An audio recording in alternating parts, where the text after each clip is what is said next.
Aujourd'hui, toutes les filières s'y mettent. Boissons, beauté, textile, alimentaire, le plastique recyclé est devenu une ressource clé. Je t'explique. En effet, l'Union européenne pousse dans ce sens avec des objectifs réglementaires qu'elle a fixés aux industriels. 25% de plastique recyclé dans les bouteilles depuis 2025 et jusqu'à 30% en 2030. Le problème, c'est que le plastique recyclé, c'est cher et complexe à produire, surtout en France. Mais une solution vient de tout changer. C'est Carbios, qui recycle le plastique grâce à des enzymes, une protéine qui casse les particules de plastique en briques moléculaires pour qu'il soit ensuite plus facilement retransformé en plastique de qualité.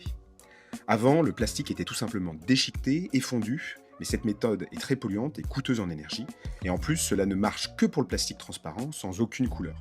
Résultat, avec la méthode Carbios, on rouvre des gisements de plastique à recycler jusque-là bloqués.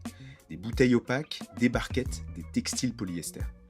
Installée en Lorraine, l'usine associée à Indorama vise 50 000 tonnes par an de plastique recyclé, ce qui correspond à peu près 2 milliards de bouteilles recyclées.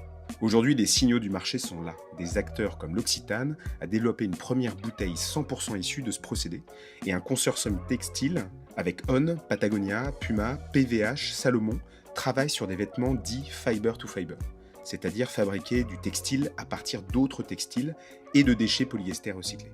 Côté coût, le recyclage mécanique reste tout de même moins cher grâce au fait qu'elle soit beaucoup plus répandue, mais Carbios apporte une solution complémentaire, notamment pour traiter des matières qui jusque-là ne pouvaient pas l'être. Et surtout, ils permettent aux industriels de se mettre en conformité réglementaire et de créer des produits plus durables. Mais Carbios va encore plus loin en développant Carbios Actif, un additif qu'ils ajoutent au plastique d'origine végétale, dit PLA, pour leur permettre d'être 100% biodégradables au bout de quelques mois seulement. Ils ouvrent la voie à des plastiques souples et durs compostables, sans résidus ni toxicité.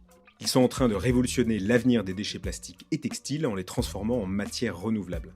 Et pour ceux que ça intéresse, vous pouvez investir dans cette pépite française, l'action est d'ailleurs éligible au PEA. Bref, des initiatives business inspirantes et durables qui donnent enfin du sens au recyclage. Et pour plus de conseils qui font du bien à la planète et au recyclage, abonne-toi. Allez, GG à tous.